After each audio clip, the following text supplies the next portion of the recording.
Well, it's going to be an owl-themed reading this morning. I'm going to read Owl Babies first, and then I'm going to read Owl Moon. Owl Babies. Once there were 3 baby owls, Sarah and Percy and Bill. They lived in a hole in the trunk of a tree with their owl mother. The hole had twigs and leaves and owl feathers in it. It was their house. One night they woke up and their owl mother was gone. "Where's Mommy?" said Sarah.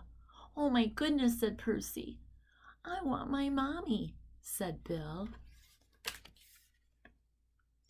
The baby owls thought. All owls think a lot. "I think she's gone hunting," said Sarah. "To get us some food," said Percy. "I want my mommy," said Bill. But their owl mother didn't come. The baby owls came out of their house and they sat on the tree and waited. A big branch for Sarah, a small branch for Percy, and an old piece of ivy for Bill. "She'll be back," said Sarah. "Back soon," said Percy. "I want my mommy," said Bill.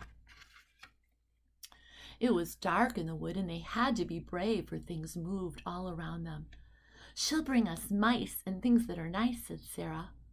"I suppose so," said Percy. "I want my mommy," said Bill. They sat and they thought. All owls think a lot. "I think we should all sit on my branch," said Sarah.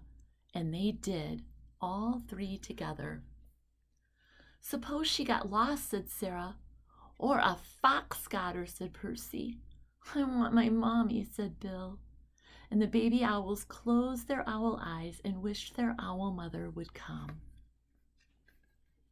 And she came. Soft and silent she swooped through the trees to Sarah and Percy and Bill.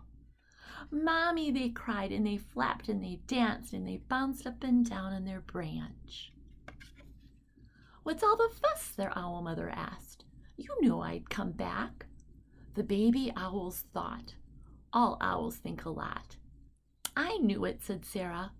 "And I knew it," said Percy. "I love my mommy," said Bill. Okay, now I'm going to read Owl Moon.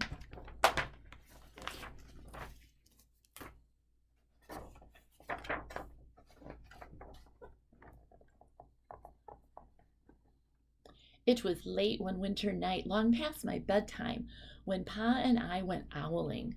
There was no wind.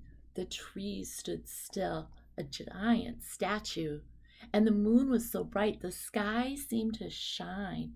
Somewhere behind us a train whistle blew, long and low, like a sad, sad song.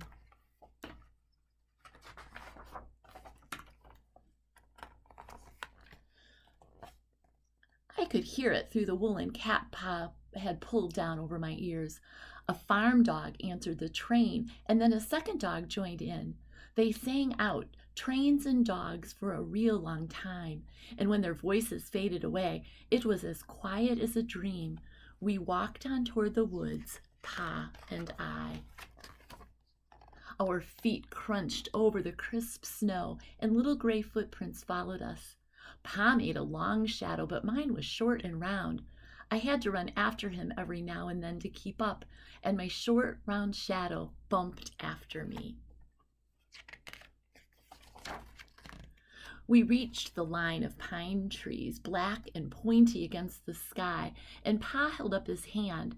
I stopped right where I was and waited. He looked up, as if searching the trees and searching the stars, as if reading a map up there. The moon made his face into a silver mask.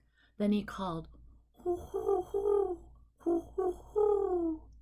The sound of a great horned owl.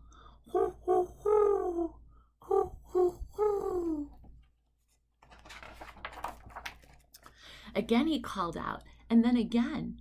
After each call he was silent, and for a moment we both listened. But there was no answer. Pa shrugged and I shrugged. I wasn't disappointed. My brothers all said, sometimes there's an owl and sometimes there isn't. We walked on. I could feel the cold, as if someone's icy hand was palm down on my back, and my nose and the tops of my cheeks felt cold and hot at the same time, but I never said a word. If you go owling, you have to be quiet and make your own heat. We went into the woods. The shadows were the blackest things I had ever seen. They stained the white snow. My mouth felt furry, for the scarf over it was wet and warm.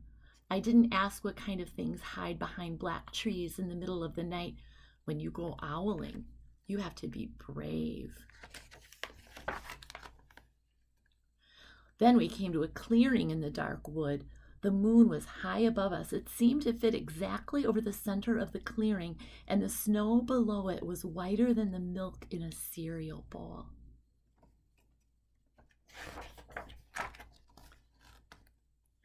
I sighed, and Pa held up his hand at the sound. I put my mittens over the scarf over my mouth, and I listened hard. And then Pa called, "Hoo, hoo, hoo, hoo, hoo, hoo, hoo, hoo, hoo." I listened and looked so hard my ears hurt, and my eyes got cloudy with the cold. Pa raised his face to call out again, but before he could open his mouth, an echo came threading its way back through the trees. Hoo, hoo, hoo, hoo, hoo, hoo. Pa almost smiled. Then he called back, hoo, hoo, hoo, hoo, hoo, hoo, just as if he and the owl were talking about supper or about the woods or the moon or the cold. I took my mittens off the scarf off my mouth, and I almost smiled too. The owl's call came closer from high up in the trees on the edge of the meadow. Nothing in the meadow moved. All of a sudden, an owl shadow, part of the big tree shadow, lifted off and flew right over us. We watched silently with heat in our mouths, the heat of all those words we had not spoken. The shadow hooted again. Pa turned on his bright flashlight and caught the owl just as it was landing on a branch.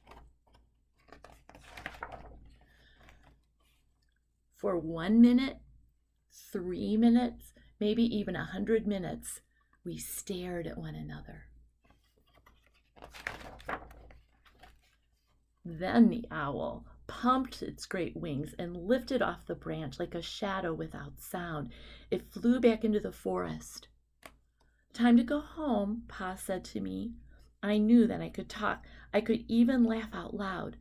But I was a shadow as we walked home. When you go owling, you don't need words or warm or anything but hope. That's what Pa says, the kind of hope that flies on silent wings under a shining owl moon. The end.